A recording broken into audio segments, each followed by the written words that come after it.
Buenos días, buenas tardes, buenas noches. Bienvenidos a un nuevo episodio de Aquí se habla libertad, arrimados al Mingo TV, el canal de José Domingo Blanco y Erika Mendoza Tobar, que consiguen en X como @Mingo piso 1 y @Ementof, y en Instagram los consiguen como @Mingo TV, igual que el canal, y @Erika Mentof. Hoy lunes estoy gratamente acompañado de Miguel Fontán, @Miguel Fontán en X. Y bueno, por supuesto, a mí me pueden seguir en @BJMC. Gracias a Catherine Manzano, que es la productora ejecutiva de este programa, y les pedimos a todos que se suscriban a este canal, le den like al programa, lo difundan y toquen la campanita para estar pendientes de los próximos episodios del canal, tanto los de Mingo como los míos y de los otros compañeros que comparten parrilla con nosotros. Bueno, Miguel, hoy estamos ya finalizando otro mes, casi finalizando, no digo, pues en el último tercio será 20 de mayo. Y bueno, después de mayo viene junio y después julio y después agosto, etcétera, ¿no? Como siempre se plantea. Ahora, ¿cómo estás viendo tú esta situación política hoy? Esta mañana oía a, a Mingo, que entrevistó a Luis Manuel Aguana. Muy buena entrevista, ¿sabes? Porque él está diciendo, mira, todo esto luce muy lindo, pero lo cierto es que no me parece que el país esté logísticamente preparado para encarar la dificultad que se nos viene en adelante, ¿no? La dificultad de organización. Y la verdad es que esa es una cosa con la que hay que contar, ¿no? Con nuestro apresto operacional. Porque al final, si la buena voluntad no se transforma en capacidad organizacional, bueno, cualquier cosa que la gente sueñe, pues no va a terminar convirtiéndose en realidad. Bueno, Miguel, bienvenido, gracias por estar hoy lunes. Y luego seguimos conversando otras preguntas que te tengo. Bueno, gracias, Víctor, por permitirme otra vez estar contigo y con tu audiencia y con la audiencia del canal de Mingo. Bueno, tú sabes que yo desde hace mucho tiempo he tratado de ordenar las ideas con base a lo que entiendo o a lo que se entiende por fenómeno y epifenómeno, ¿no? Eh, Nosotros parece que con la dinámica que va a ocurrir, que se va a desarrollando en el transcurrir del tiempo y a medida que se acerca el 28, perdemos en cuenta o perdemos de vista el fenómeno y empezamos a hablar y analizar de los epifenómenos, ¿no? Creo que eso, tanto tú como yo hemos tratado de mantener la conexión siempre con el fenómeno. Y la pregunta entonces es para poderte responder esto que me acabas de preguntar es, ¿cuál es el fenómeno entonces? Si el fenómeno no es electoral, ¿cuál es el fenómeno? Entonces, con base a eso, creo que debemos recordar que el fenómeno es que estamos en un ecosistema que no se organiza para perder el poder de las maneras electorales o de las maneras pacíficas que encontró la modernidad para hacer de la lucha política no una lucha existencial, sino precisamente una lucha en la que todos pudiesen participar, en la que esa guerra por el poder no fuese a sangre y fuego, sino fuese con base en ideas, en proyectos, y que la gente que en teoría era la que tenía el poder, la soberanía de escoger a quién quién lo gobernaba, bueno, eligiera frente a esas propuestas. Eso no ocurre en Venezuela. Nosotros no tenemos un régimen que esté inserto en lo que es el pensamiento y las ideas y los principios y valores democráticos. Los utiliza, sí, pero los utiliza como significantes vacíos para poderse hablar frente a otros en el mundo, para no ser una tiranía de facto y de teoría también, ¿no? Entonces ellos se disfrazan de democracia y a puertas adentro hacen otras cosas distintas. Si ese es el fenómeno, todo lo que ocurra bajo esas aguas, bajo esa organización, bajo esos ideales, no puede seguir las mismas lógicas democráticas. Entonces, no solamente es organizarse, ¿verdad? Para lo que viene después del 28 o en el mismo 28 para cuidar los votos y todo eso. es organizarse bajo unas ideas que nos ayudan a superar limitaciones cívicas y nos preparan para las acciones que tenemos que hacer. Por más que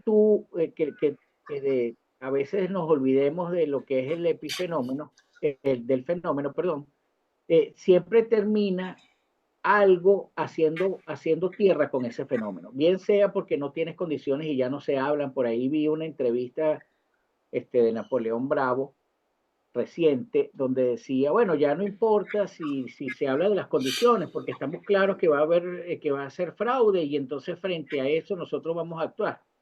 Yo creo que hay una ceguera muy peligrosa, hay una ceguera esperanzadora, que la gente se aboca a poner la esperanza en ese hecho. Ya, curiosamente, he visto mucha gente cuando entra en esas dinámicas de euforia, en que pide un milagro. ¿Mm? Ya, si tú uno compara, tú creo que la vez pasada cuando estuvimos hablando, habías desarrollado una idea que le decías las elecciones de la esperanza. Yo creo que eso ha migrado, y quizás podemos reflexionarlo con tu conocimiento sobre el tema, a la campaña del milagro. Ya estamos esperando un milagro. Ya no es que con nuestra organización, nuestra intención, nuestra voluntad lo logramos, sino que además necesitamos un milagro. Y ciertamente se necesita un milagro, pero no para vencer el 28. Se necesita un milagro, creo yo, para que la gente pueda caer en cuenta que si tú tienes un poder absoluto, un poder que está cómodo, un poder que su dinámica lo hace todo el tiempo corrupto y corruptor, no existe posibilidad de que esa organización, él organiza un juego y lo pierda. No existe esa posibilidad, porque no existe la posibilidad de que un detonante a través de un poder pueda decir, no, eso no es así. O como esa tesis esa nefasta tesis que nos vendieron durante años. Digo nefasta porque las condiciones de Venezuela eran distintas a las condiciones de estudio, de que algo puede desencadenar una ruptura en la coalición dominante. La coalición dominante está toda sumergida en permanecer en el poder, no en buscar una democratización de los espacios, no en buscar una transición que apunte hacia la democracia, sino permanecer en el poder. Ese es su gran objetivo, sea cual sea. Existen varios clanes. Tú puedes hablar con 3 clanes y ponerte de acuerdo con 3 clanes para entonces fregar a 2. Está bien. Pero los 3 clanes no están pendientes de decirle, no, es que nosotros vamos a hacer la transición a la democracia y le vamos a entregar el poder a la sociedad. No. Los 3 clanes están diciendo, bueno, vamos a sacar estos 2 clanes del poder y me quedo yo en el poder. Por eso es que todas las cosas, todos los inventos nefastos de esa oposición, que termina siendo o colaboración, como tú los bautizaste, y terminan haciendo esfuerzos precisamente para promover y fortalecer ese ecosistema en el que vivimos, ¿verdad? Terminan desilusionando a la gente que cree que a través de ellos logras un cambio. Entonces, no solamente tenemos ese 30 de abril, sino tenemos lo que pasó en 2002-2003, las protestas, cómo se desarrollaron aquellas protestas del 2017, que tuvimos 3 meses en la calle, por no decir la más larga, una de las protestas urbanas más largas que tuvimos en Latinoamérica. ¿Y cómo se dirimió esa protesta? Bueno, vamos a unas elecciones de gobernadores y entonces vamos a lograr la mayoría. Si tú recuerdas, la euforia era tan grande que todas las encuestadoras decían que si participaba el 60%, la oposición iba a lograr al menos 20 estados.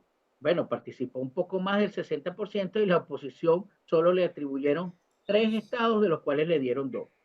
Porque es así. Bueno, es que, a ver, a mí me parece importante este recuento porque nos hace ver que una cosa es ilusión, otra cosa es esperanza, ¿no? Que la gente esté ilusionada, la gente puede ilusionarse con lo que quiera. Mañana es el día de mi cumpleaños o la próxima semana voy a ir a un concierto y estoy muy ilusionado o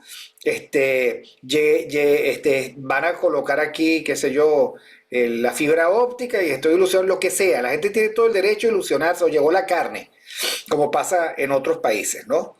Ahora, ilusión no es esperanza, porque la esperanza exige discernimiento.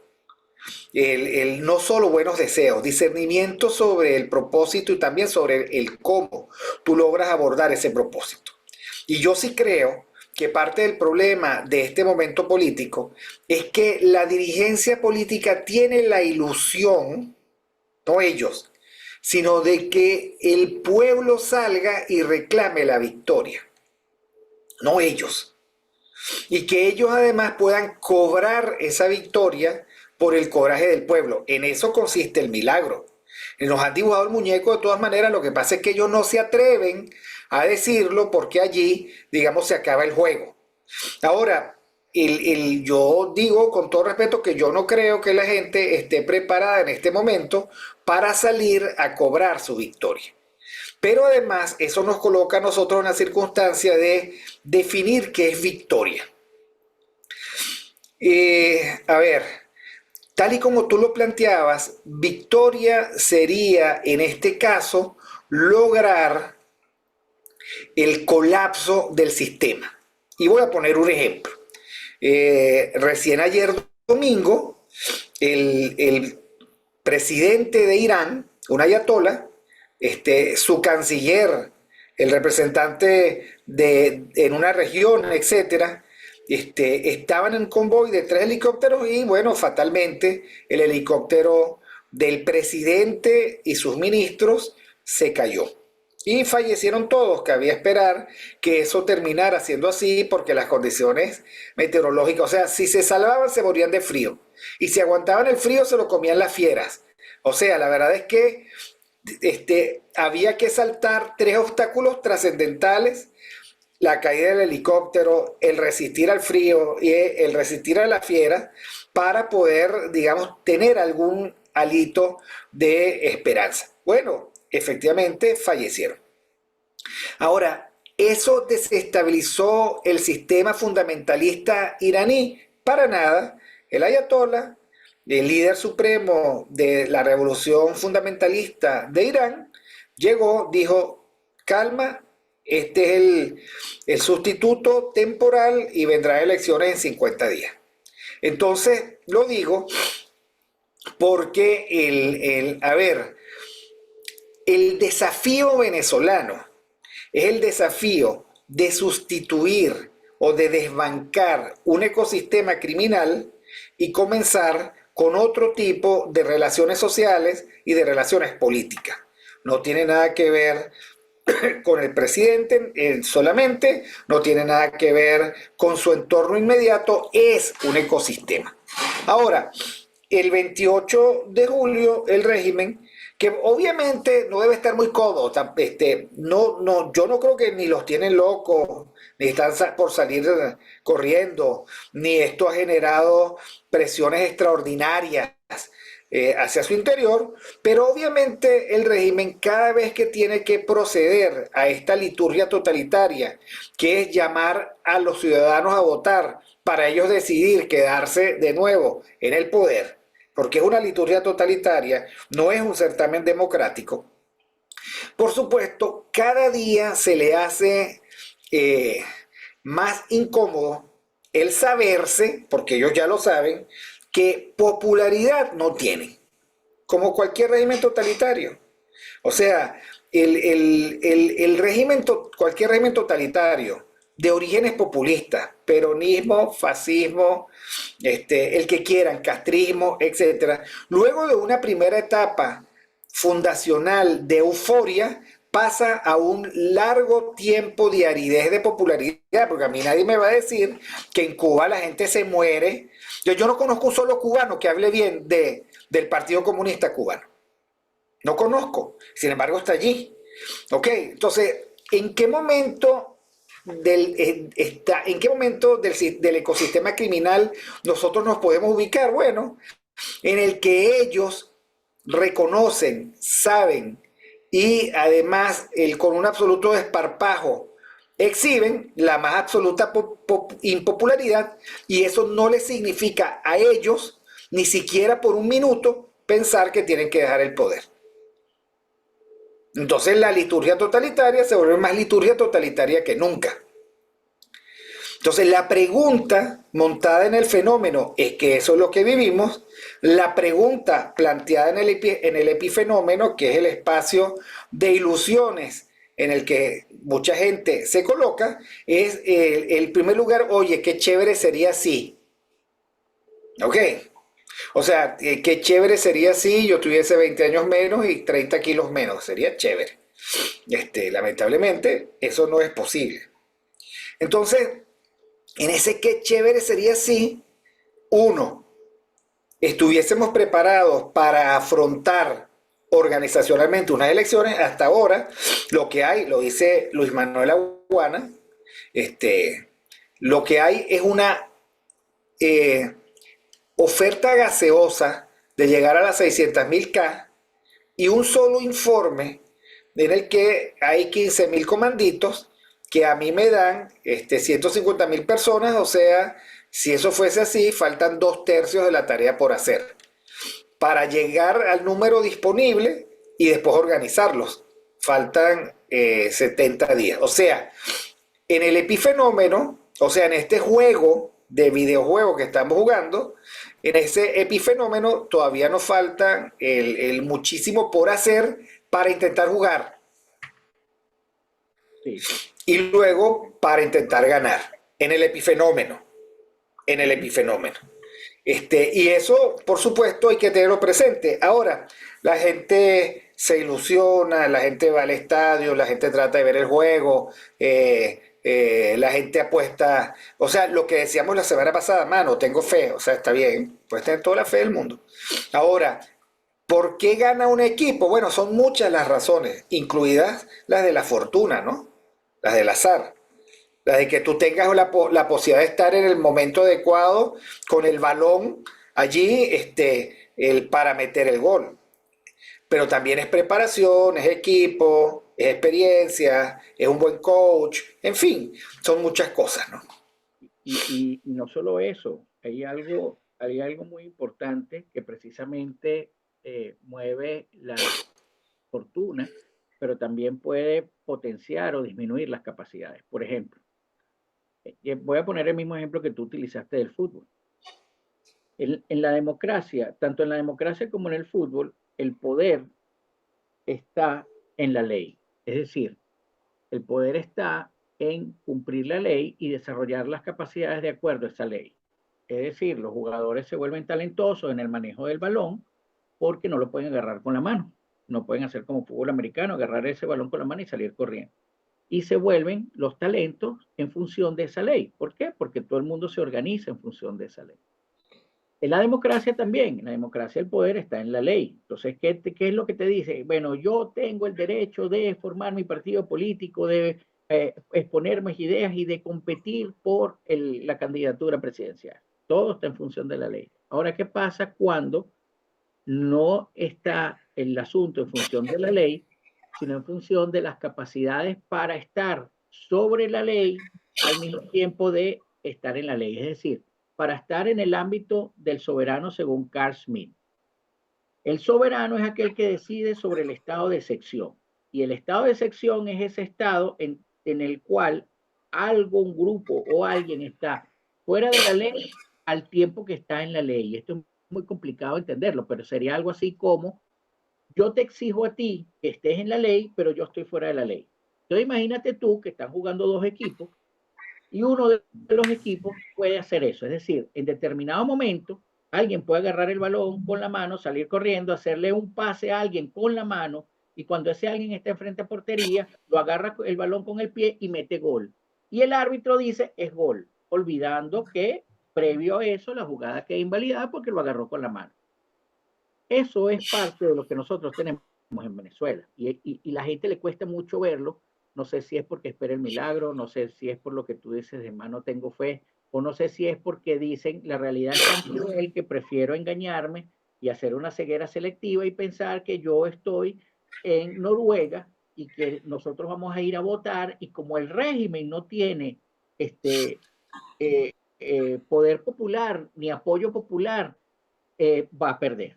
No, pero es que resulta que el juego que está planteado es que el régimen en un determinado momento puede agarrar el balón con la mano, mientras los otros no pueden, ¿verdad? Él puede agarrar con la mano, hace el pase perfecto con la mano y justamente cuando estás enfrente de la portería, lo tomas el balón, lo pones en el piso, manejas con los pies y metes gol y te van a dar ese gol como vale. Eso es el ecosistema. Por eso la idea de cuando ensamblé la idea del ecosistema era pensando en lo que está alrededor tuyo, lo que te crea las condiciones y no en los jugadores. Porque no importa qué jugador pongas ahí. Si eso es lo que está, lo que es válido, todos los jugadores que entren van a percibir o van a verse influenciados por esa dinámica. Es decir, tú tendrás jugadores del equipo contrario que saben de antemano que no pueden agarrar el balón con la mano y dicen, oye, ¿qué necesitamos para cuando ellos agarren el balón con la mano? Y empiezas a normalizar algo que es anormal. ¿Por qué? Porque lo importante es estar en la dinámica, tratar de vencer en la dinámica y no cambiar las condiciones de esa dinámica. Nosotros no vamos a salir de este régimen hasta que no encontremos la forma de tambalear el ecosistema, no los actores. Es decir, cuando nosotros digamos, bueno, vamos a hacer una cosa, si ellos los agarran con la mano, ¿qué hacemos? Pero no puede decir, bueno, ellos los agarran con la mano y entonces nosotros nos fortalecemos más para correr más rápido y ponernos delante. Siempre vas a estar en desventaja. Lo peor es que vas a normalizar una situación que solo abona la posibilidad de que el que esté, de que el que esté en ese espectro soberano siempre mantenga el poder, hasta que las condiciones le cambien, hasta que las reglas de juego, por lo que sea, porque la gente se obstinó, porque vinieron los extraterrestres, por lo que sea, hasta que le cambies las condiciones y las dinámicas a las que él está acostumbrado.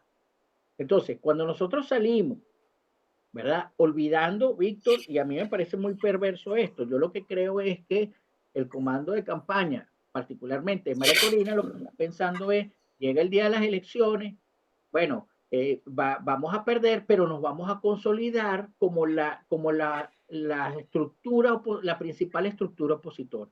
Un poco lo que Pekov pensó en su momento, que era muy nefasto, porque en aquel momento no estábamos tan perdidos como ahora, pero siempre sigue siendo nefasto. ¿Por qué? Porque tú no estás cambiando, o sea, tú no tienes capacidades. Yo estoy de acuerdo con lo que dice. Si la gente se da cuenta y se percata que la base del poder que espera esa oposición son ellos, no estarían dándole ellos mismos la esperanza de cambio a alguien que no piensa, que no tiene la capacidad, porque bueno, no tiene la capacidad organizativa, no tiene la capacidad de lucha que se requiera por lo que sea. Resulta que ahí hay una doble proyección y en esa doble proyección ambos están perdidos. Ambos están perdidos porque resulta que la capacidad real está del otro lado. La capacidad de aguantar. O sea, ¿cómo es posible que tú me digas a mí, nunca se ha visto tanto despliegue de esperanza en la calle cuando nosotros pasamos por un 2013 donde Capriles tenía una popularidad inmensa donde no llenaba callecitas, llenaba autopistas, llenaba las calles principales de Caracas y hoy somos 9 millones de personas menos. O sea, de verdad no hay sensatez como para hablarle claro al país. Y tú lo has dicho varias veces. Si tú en un momento existencial como este no hablas claro, la derrota está garantizada. ¿Por qué? Porque no tienes claridad en lo que debes hacer, porque lo que estás vendiendo es esperanza. No tienes claridad en calibrar al oponente que está dispuesto a todo, su pulsión. La pulsión de la oposición es ver si la gente sale a la calle. La pulsión del régimen es hacer todo lo posible por estar en el poder. ¿Qué pulsión gana?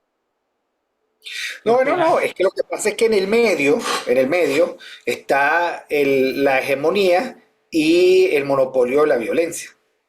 Porque exacto. yo te estaba oyendo conversar, Miguel, y yo decía, mira, eso que llama la gente en la calle ha cambiado de sentido, Uh-huh, ha cambiado de magnitud y ha uh-huh, cambiado de intención. ¿Ok?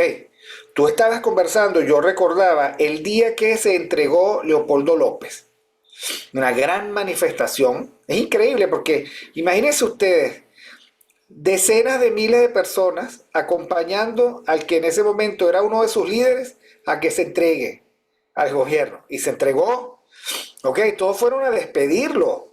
Pero Sí, en ese momento nadie pensó, no, esta manifestación va a impedir para nada. Él dijo, yo me voy a entregar y la gente llegó y lo acompañó.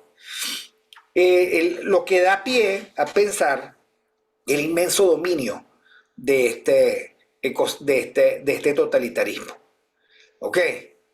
O sea, se permite al líder que va a poner preso que lo acompañe a una manifestación que lo acompaña y él se entrega.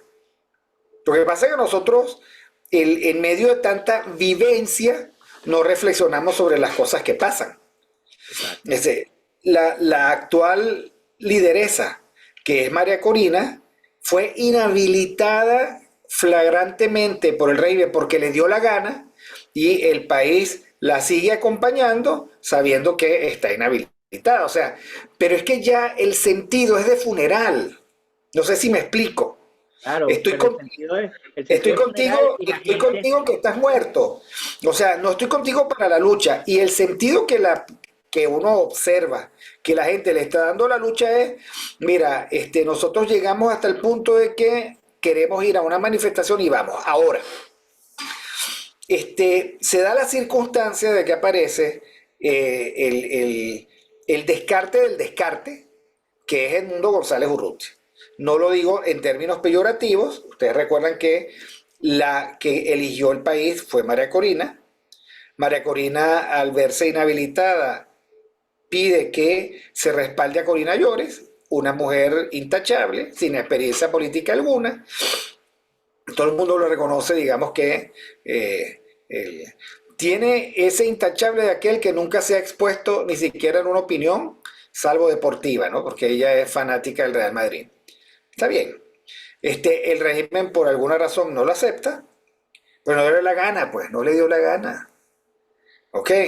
Y entonces, para guardar la tarjeta, colocaron al fundador de la Mesa de la Unidad Democrática, miembro del Instituto Fermín Toro, gran amigo y aliado de Ramón Guillermo Veledo, Ramón José, de los Ramones, así como hay los Jorges, están los Ramones, Ramón Guillermo Veledo, Ramón José Medina and Company, ¿ok? Y entonces él termina por una carambola siendo el candidato. Ayer me llamaba un amigo del exterior, oye, vi el discurso, la verdad muy frágil, cómo se le ocurre leer, etcétera, etcétera. Y yo le decía, bueno, y se lo decía eso es lo que hay, o sea, en el sentido, eliges a una persona que no tiene el líbido político suficiente, que acepta que lo resguarde el SEBIN. O sea, esta es una cosa insólita.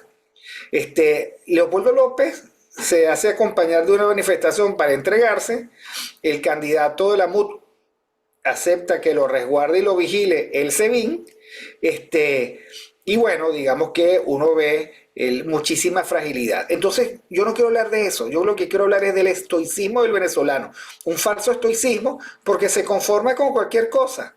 es lo que te iba a Y decir. entonces uno ve cómo ahora, y lo escribía yo en un Twitter esta mañana, los que son obvios defectos de desempeño político y de competencia política se hacen pasar por grandes virtudes. Entonces, a la debilidad ahora la llaman serenidad, a la duda ahora la llaman prudencia. A que lea el discurso, sí, ya pasaron los tiempos de la monserga. O sea, que psicológicamente implica la resignación del síndrome del ciudadano maltratado. Bueno, entonces, oye, pero qué discurso tan bonito. O sea, los mismos que selecciona a María Corina, porque creyeron que ella tenía un discurso rupturista, ahora por encargo de María Corina, están, digamos, en el empíreo de la conciliación. ¿Ok?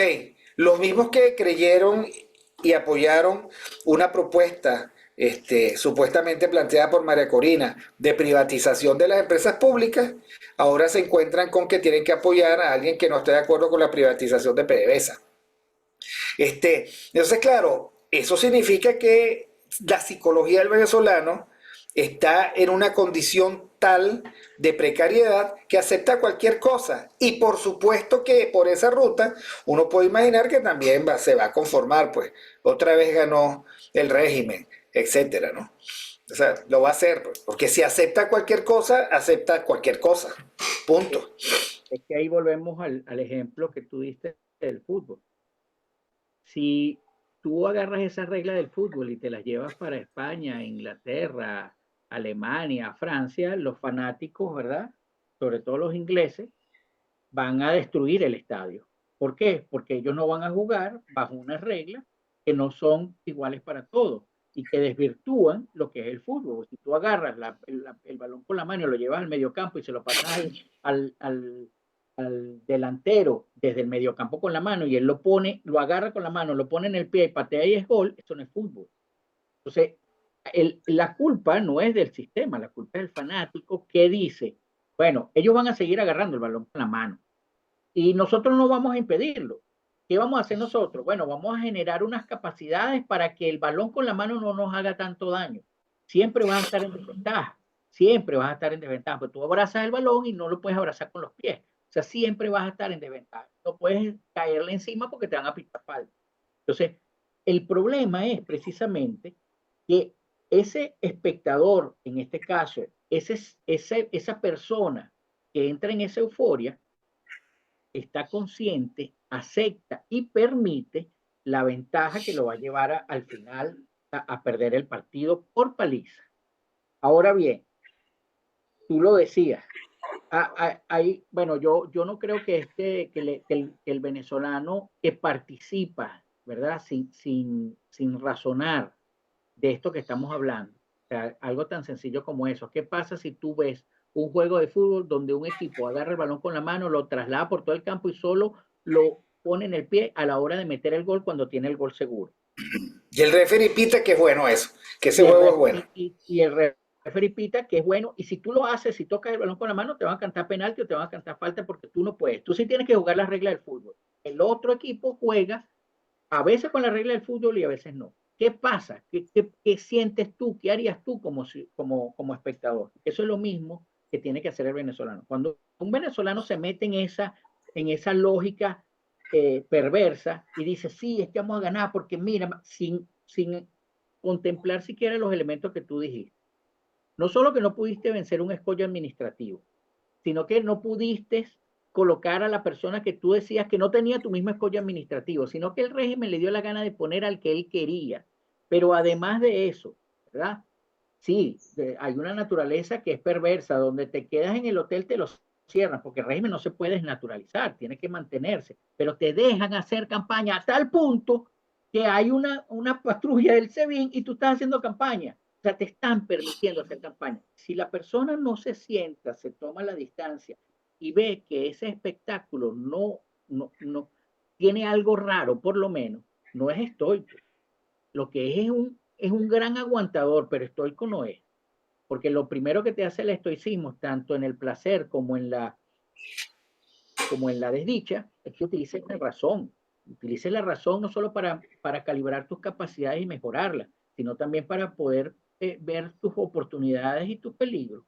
¿Cuál es la gran oportunidad aquí de que en la elección pase algo que detone y el régimen se vea tambaleado? Ninguna.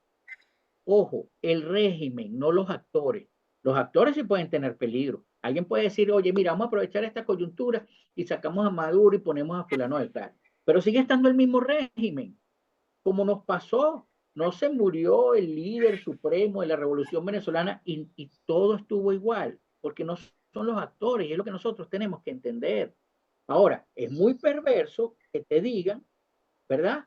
Este es el momento, nunca como antes se había visto, cuando hay condiciones, ni son las mismas condiciones, y somos los mismos, somos 9 millones de personas menos, 9 millones de personas menos. Si antes no pudimos, ¿verdad? Si antes no pudimos saliendo a la calle de la forma que salimos, que yo estoy de acuerdo contigo, las manifestaciones que nosotros vimos en el 2017, de la gente en la calle, las barricadas, ese espacio de guerra, igual en el 2019, no lo vamos a volver a ver ahora en este momento por lo menos. ¿Por qué? porque la gente sabe en su inconsciente que una cosa es tener a una persona que se baña de pueblo y cuando te dice que vamos a la guerra, te lo dice sonriendo, como si te dijera, hoy nos vemos a las 4 para tomarnos una cerveza. Una cosa es, esa cosa es muy distinta a estar en un momento como el que estuvimos con esa misma líder que además no estaba. Ninguno de los líderes políticos se vio de primer lugar en las manifestaciones que se tuvo. Ah, sí, los metieron presos, sí, pero los metieron presos por permitir la manifestación, no por participar en ellas de primero. Y la gente lo sabe. Sí, no, no son como Greta, que la agarran y sonríe y se va para la cárcel. No, no. No Exacto, son como... exacto. Entonces, eso por un lado. Y lo otro, los eufemismos, Víctor, y no es fortuito. Para mí el mundo no es el candidato de María Corina. Para mí es el mundo, es el candidato de Abeledo. Eso es mi opinión, ¿ok? Y además estamos tras los mismos eufemismos, ¿no? ¿Tú te acuerdas de la virilidad cívica de Julio Borges? Bueno, esto es más o menos igual. Lo que pasa es que a la gente se le olvida. O sea, un acto de humillación, no solo personal, sino de un poder, quizás el poder republicano más importante que existe, que es el poder republicano de un diputado, es humillado frente a un poder que tiene que estar sometido a él. Y a esa humillación la tratan de enaltecer diciendo que eso era virilidad cívica porque no perdió el control. Bueno, es lo mismo que estamos viendo ahorita. Ahora, la pregunta es, ¿cómo tú vas a cambiar toda una dinámica de abuso y de fuerza si tú aceptas el abuso y la fuerza, pero además escoges los aliados que son parte de ese abuso y de fuerza y que ayudan a construir ese uso y fuerza? Es decir, tú vas a combatir, volvemos al ejemplo del partido de fútbol. Tú dices, es que vamos a ganar el partido de fútbol, ajá, ¿y quién va a ser tu entrenador? Bueno, la persona que hizo las reglas y que las permite, se va a ser el entrenador de nuestro equipo. Y además es amigo del entrenador o del dueño del otro equipo. ¿Tú crees que tú vas a ganar? De verdad, o sea, creemos que vamos a ganar. Entonces, ahí hay una esperanza que está afuera, que trasciende a todos los actores. La esperanza, María Corina tiene, porque el mundo no creo que lo tenga, María Corina tiene la esperanza de que a la hora de un fraude la gente salga a protestar y a reclamar su victoria. Y la gente tiene la esperanza, ¿verdad?, que a la hora de un fraude, esta oposición a la que le dio el apoyo se pueda estructurar de tal manera que obligue al régimen, ¿verdad?, a salir del poder. Resulta que el gran vencedor ya hoy en día es el régimen que no tiene esperanza, sino que tiene las capacidades y que está organizándose precisamente para tratar de blindar cualquier sorpresa interna, ¿verdad?, que pueda surgir y mantenerse en el poder legitimado, porque ahora tú me vas a decir, en el mundo tú vas a los suizos y le dices, es que nos hicieron fraude, y los suizos van a decir, coño, otra vez, pero ustedes ya no sabían eso, porque esta es la elección número 20 y pico. Ustedes no sabían eso, sí, pero es que nosotros íbamos porque esperamos que la gente saliera.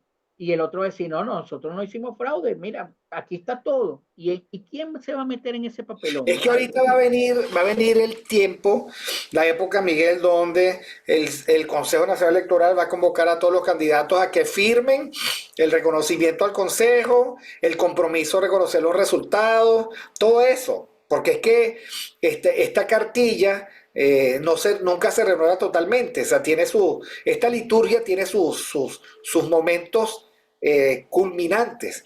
Y uno de esos es ese. Entonces, Bueno, claro,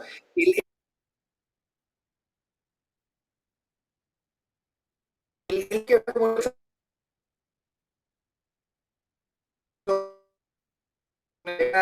de condiciones, lo es malo, etcétera. Eh, Igual están los presos políticos, están los asilados sin salvoconducto que van a estar allí y no los van a sacar. Pero no, pero ustedes sabían todo eso y ustedes siguen adelante. Y probablemente el régimen a lo mejor antes de las elecciones saque a dos o tres, mejore la condición de otros, etcétera. Pero mientras tanto la tendencia interesante del régimen, lo que le interesa es, acaba de bloquear la Gran Aldea, que era el lugar, digamos, donde buena parte del establishment intelectual escribía. ¿Ok? No voy a decir más porque hay alguna gente que yo tengo aprecio que escribe allí, pero entiendo lo que significa la gran aldea. Para mí la gran aldea es el locus, el ethos del establishment intelectual para generar opinión. Bueno, ¿sabes qué? Los cerraron, o sea, los bloquearon. Las estaciones, las emisoras de radio las cierran. Pues lo de los hoteles es anecdótico, porque un hotel te lo cierran por 30 días, está bien, salvo el hotel que utilizó Guaidó, que no lo abrieron nunca más, ¿no? Del Paseo La Mercedes. Pero espero yo que sean 30 días nada más y que no sufran más. Pero cuando te quitan una señal de estación, no te la devuelven nunca más en la vida te la devuelven. Claro, porque el régimen, ¿qué hace? O sea, el régimen sí tiene claro cuál es el objetivo y cuál es el juego y cómo tiene que jugar. No cabe duda. Y el régimen lo juega siempre a su favor, con ventaja absoluta. Entonces, tú ponías el ejemplo de Guaidó, ¿no? Ah, bueno, le cerraron el hotel. Y Guaidó representó peligro para el régimen. En ningún momento. Pero le cerraban los hoteles y le hacían y lo perseguían en la autopista, porque hay una estética que tú tienes que mantener. Pero lo dejaban estar. De hecho, Guaidó se fue por él. Tranquilo, llegó, se fue por ahí. Todo el mundo dice, no, es que pasó la selva. Yo no creo que ella se haya metido por el Darién, ¿verdad? Bueno, y ahí está. Y ahí está. Y lo dejaron, salvo uno que otro acoso, pero lo dejaron porque era inútil para tambalear las capacidades del régimen. No están dejando a María Corina igual. Ah, bueno, sí, le cierran esto. Ajá, pero si fuese peligrosa, no es que el SEBIN tiene que infiltrarse en una manifestación, ya está ahí guardando el mundo. O sea, a eso es que me refiero. Hay una lógica que está allí, que la gente lo único que tiene que hacer es sentarse, tomar distancia y verlo, ¿verdad? Volvemos al ejemplo del que me pareció maravilloso, ese ejemplo que tú diste. Volvemos al ejemplo del partido de fútbol. Tienes un equipo, se supone que vamos a jugar fútbol, pero tienes un equipo que puede agarrar el balón con la mano en cualquier momento y lo único que se le exige es que a la hora de meter el gol ponga el balón en el piso y patee, pero él puede estar todo el partido agarrando el balón con la mano. Tienes otro equipo que no lo puede hacer porque sí se le aplica las leyes del fútbol, pero además de eso tienes algo perverso. El CNE, nosotros llegamos a la discusión durante años, que el CNE tiene que ser ya no imparcial, sino que tenga cierta parcialidad, tiene que estar equilibrado en la parcialidad. En los términos del ejemplo que estoy poniendo es, imagínate tú que tú tienes 4 árbitros, ¿verdad? Tienes el VAR, tienes el árbitro principal y los 2 jueces de línea. Bueno, resulta que tú lo que pides es que de esos 4 árbitros, uno sea a favor de tu equipo y los otros 3, bueno, pueden seguir siendo a favor del equipo contrario, que ya juega con ventajas, que ya puede agarrar el balón con la mano y llevarlo a la portería, ponerlo en el piso y patear a gol. Dime tú cómo piensas ganar ese juego. Si tú lo único que haces es aceptar esas ventajas y tratar de generar capacidades que puedan disminuir esas ventajas, pero jugar con esas ventajas. Tú al final del partido, en el minuto 90, cuando se pite el final del partido y el marcador sea 10-0, tú vas a cantar fraude. Vas a cantar fraude. Es válido que cantes fraude en el minuto 90. Eso es lo que la gente tiene que Ahora, ver. Miguel, eso nos propone o nos coloca a nosotros en la circunstancia de salir de la falsa dicotomía, porque yo no creo que nosotros no somos, a ver, en este momento no estamos en el flanco de los que proclaman abstencionismo. Yo, por ejemplo, no. Que no existe esa Este, categoría en la dinámica que exacto, estamos porque hablando. es que los que nos oyen pueden decir, ah, bueno, pero ustedes lo que quieren es que nos abstengamos. No, de eso no se trata. De eso no se trata. Se trata de otra cosa. Se trata, por ejemplo, lo que pasa es que nadie puede recuperar el tiempo perdido. Es tan inútil como llorar sobre la leche derramada. Pero si tú ves que te colocan el campo de fútbol en la bajada de tazón y te colocan, digamos, no de arriba hacia abajo, sino de abajo hacia arriba en el primer tiempo, tú pues te puedes probablemente intuir de que eso no es un juego justo, ¿no? Si a ti además te niegan el derecho siquiera a conocer quiénes son los referees, ¿no? ¿Cómo los llaman? Los referees, ¿no? Sí, Los sí, los referees del árbitros. juego. Y además te van a negar siempre el acceso al VAR, al sistema de última palabra que tienen ellos con las cámaras. Y además, el, el- el- el- los espectadores que están allí son espectadores con desequilibrio entre unos y otros respecto de la fanaticada de unos y otros. Y además al jugador estrella lo detienen el día antes y qué sé yo, le rompen una pierna para que no pueda jugar, y tú no te quejas, entonces la verdad es que tú estás siendo cómplice de un juego mal formulado. Ahora, ¿cuál es la alternativa?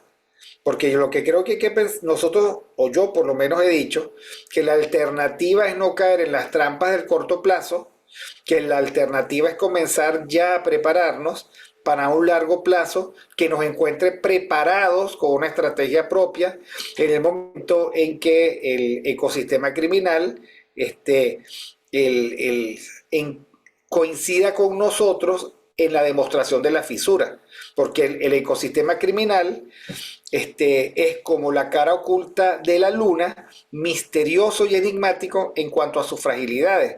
Y nosotros seguimos creyendo que sus fragilidades son las mismas de siempre, que si los militares, que si la economía, etcétera. No pareciera, pero todo ecosistema tiene fragilidades y tiene esfuerzos de entropía que no logra llevar bien, pero todavía no creo que nosotros sepamos cuál es. No, yo re- reflexionando sobre esas ideas de qué puede ser, bueno, ya hace como 2 años, cuando tuvimos el especial de ¿Y tú qué propones con Mingo cuando estaba RCR todavía funcionando en YouTube? Ahí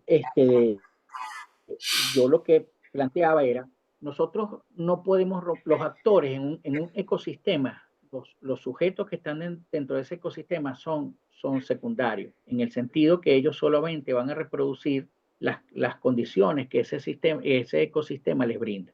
Si tú quieres perjudicar a los sujetos que están que sobreviven bajo esas condiciones que el ecosistema le permite, tú tienes que echarle a perder el ecosistema. Eso es lo primero que tienes que hacer. Entonces, ¿cómo es la primera, por lo menos la primera aproximación para tambalear el ecosistema? No reproducir los principios y los valores que ese ecosistema tiene para poder hacer que los sujetos se comporten como se tienen que comportar. Es decir, cuando nosotros tuvimos la oportunidad de aportar algo a la política, por lo menos en mi caso, ¿qué se planteó? Pues se planteó una ruptura con qué? Una ruptura con las lógicas que precisamente son o contribuyen o desarrollan o protegen esos comportamientos que son de corrupción, de tráfico de influencia, de criminalidad, etc. Por ahí tienes que empezar. Empiezas por ahí, cambias a los sujetos, ¿verdad? Y cambia tu representación.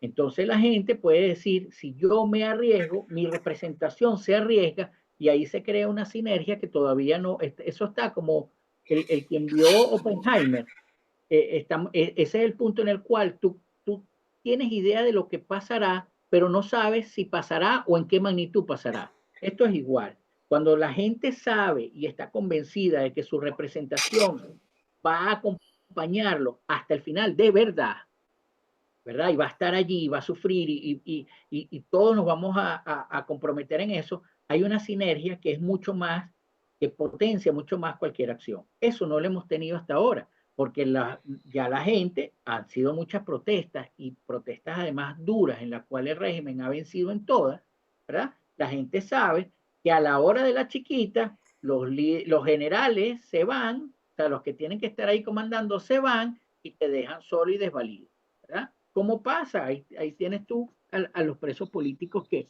tienen de los partidos políticos, solos y desvalidos. Entonces, lo que nosotros tenemos que entender es que necesitamos el primer esfuerzo, y ahí estoy completamente de acuerdo contigo, no es a mediano plazo. El primer esfuerzo no es a corto plazo, perdón, el primer esfuerzo es a mediano y largo plazo. ¿Por qué? Porque tú tienes que empezar a incluir dentro del pensamiento de la gente la responsabilidad que tenemos para no reproducir las lógicas del ecosistema criminal. Es decir, no te abraces con corruptos. Si usted no es del establishment intelectual, ese que es una maquinaria de la mentira, que lo que ha abogado es para mantener la prisión del venezolano, no escriba en la gran aldea. Porque si usted lo hace, usted es cómplice de lo que ahí pase. No, pero es que yo soy súper estoy en desacuerdo con el establishment, pero estás en tus espacios y contribuyes a sus espacios, usted es un cómplice rebelde, pero es cómplice al fin. Y nosotros como ciudadanos no entendemos eso, ¿verdad? Nosotros vamos a seguir apoyando no solamente las estructuras que nos imponen, ¿verdad?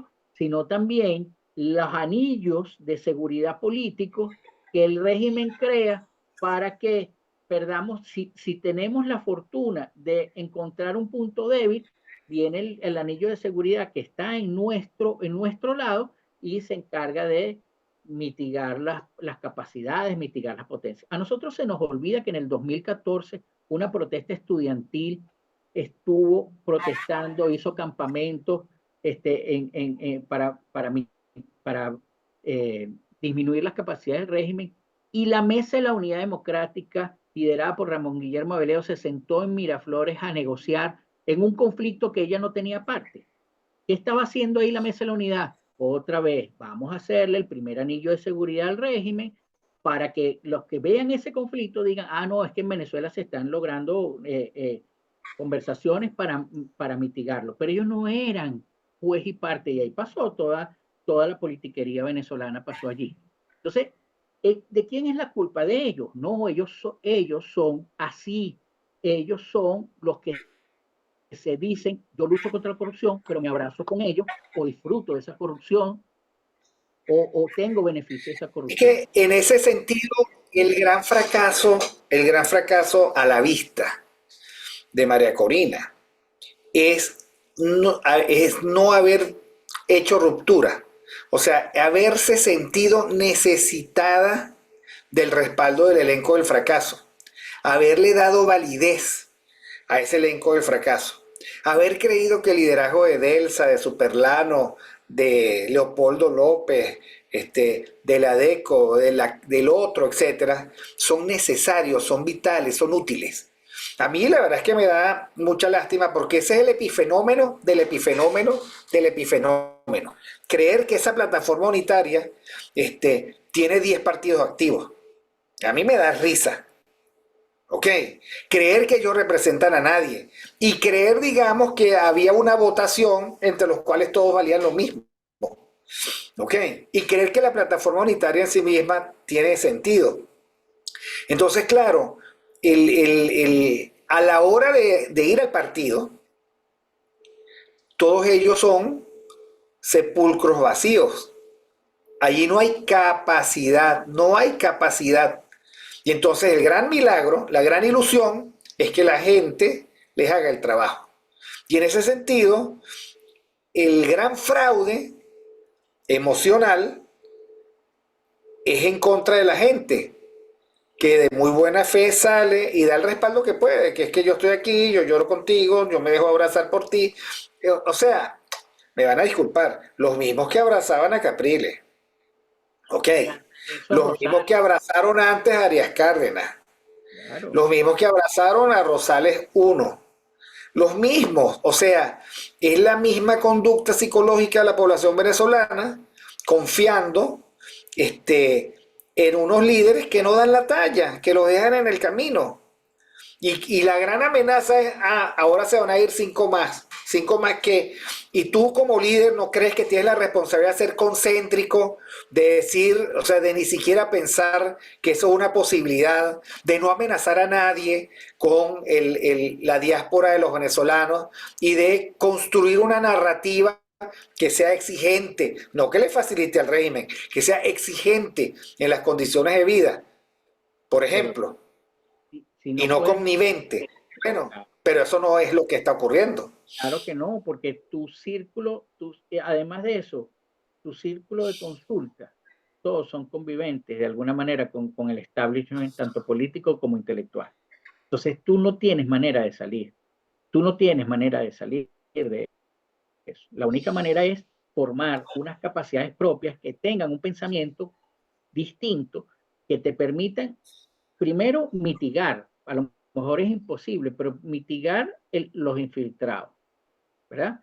O sea, basta ver algunas declaraciones de los personeros del régimen para darte cuenta que conocen el movimiento hasta de cuántas veces vas al baño. O sea, y así no, así, en una lucha existencial, coño, eso es muy complicado. Eso es muy complicado de vencer, porque lo que está en juego en una lucha existencial no es que perdí el partido. Oye, perdí el partido, nos vemos el próximo sábado. No, es que perdiste el partido y perdiste todo. Sea, tú Eso te es una lucha imaginarás existencial. que ahora el candidato, debidamente resguardado por el SEBIN, ya el gobierno no tiene que hacer ningún esfuerzo de espionaje para saber la agenda, ¿no? Pero y además de eso, si tú fuese, y ahí es donde yo digo, o sea, lo principal, mi principal desesperación frente a este contexto es la ceguera de la gente. Que cuando cierran los ojos y todavía te escuchan hablar, se tapan los oídos. Porque tú me dirás, si tú eres, ¿verdad? Un personaje que el régimen siente que de verdad está atemorizado porque tú puedes lograr el cambio, tú vas a estar a 10 metros o menos de aquellos se supone que te persiguen y están atemorizados por ti. O sea, eso no existe.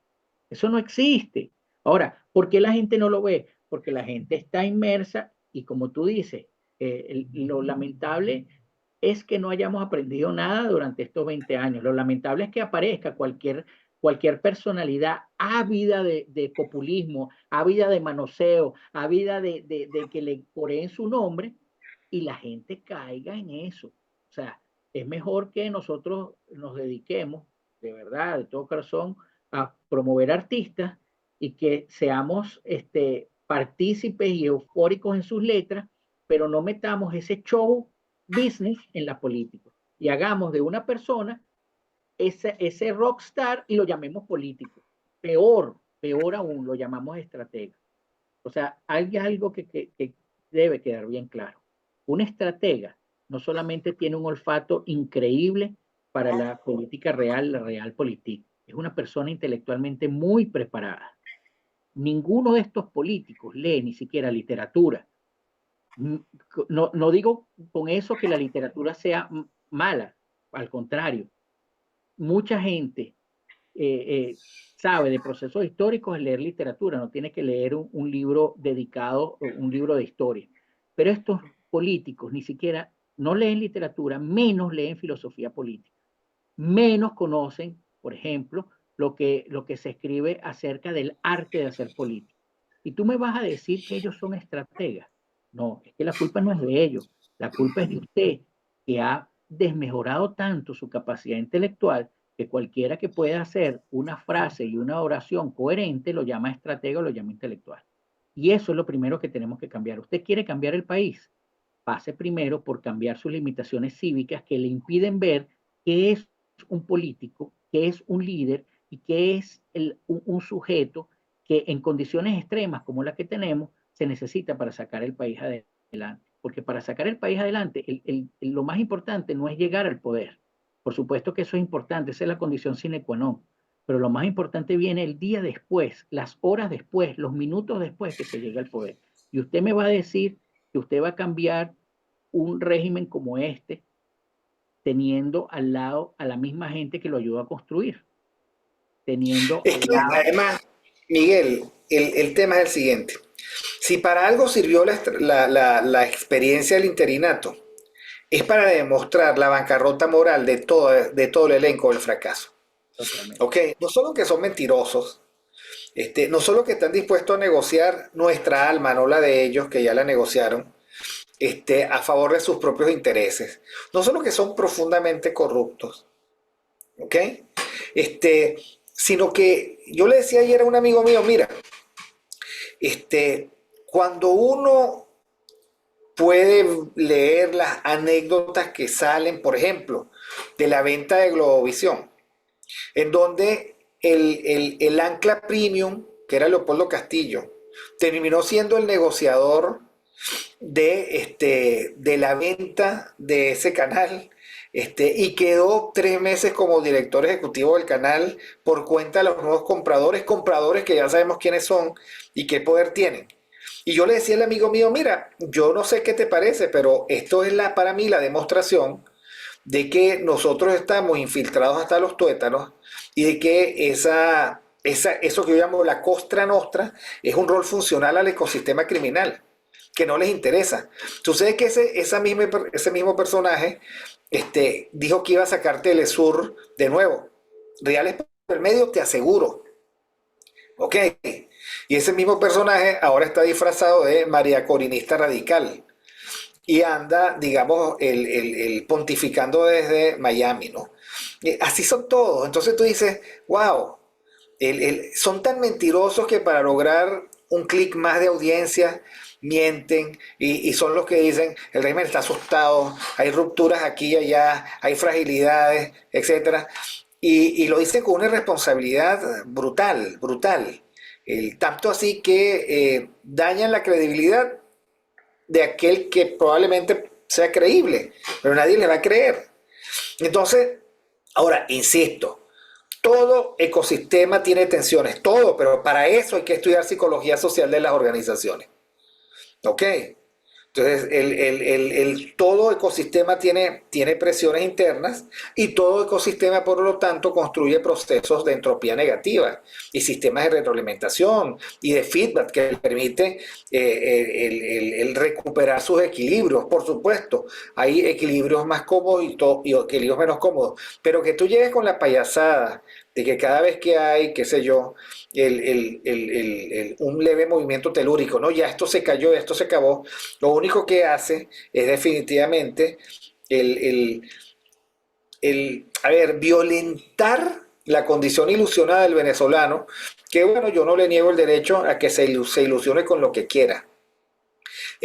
Así como nadie nos puede negar a nosotros el derecho de decir las cosas que decimos. Este, y cada quien al final que tome su decisión. Mi querido Miguel, estamos llegando ya a la conclusión de este episodio, de esta conversadita, pero bueno, quería saber si se te había quedado algo en el tintero. No, no, no, agradecerte por la invitación y bueno, y recordarle a la gente que empiece a ver que esto es un partido de fútbol, que se dice que es un partido de fútbol, pero hay un equipo que agarra el balón con la mano, que solo lo pone en el piso para chutar y meter gol, que 3 de los 4 árbitros están a favor de ese equipo que agarra el balón con la mano, y que usted tiene que jugar, o su equipo tiene que jugar con las reglas del fútbol. Y cuando se dé cuenta que ni eso es fútbol, ni eso es justo, ni hay posibilidad de victoria, entonces extrapole eso y reflexiónelo a la luz de este show electoral que siempre nos embarca. Bueno, mi querido Miguel, que tengas una excelente semana. Nos tenemos que ver y tomarnos un café. Sí, de Ya verdad. estoy en base Venezuela, gracias a Dios, disfrutando de mi familia y viendo a ver qué gaveta me dejaron para poner mi ropa, porque tú sabes, no es tan fácil. Bueno, Sí. fuerte abrazo, saludos a todos, saludos a todos ustedes, queridos amigos que nos escuchan. Recuerden suscribirse al canal, darle like al programa, difundirlo como puedan y como quieran y tocar la campanita para que estén pendientes de los próximos episodios de Mingo TV. Saludos a todos. Chao.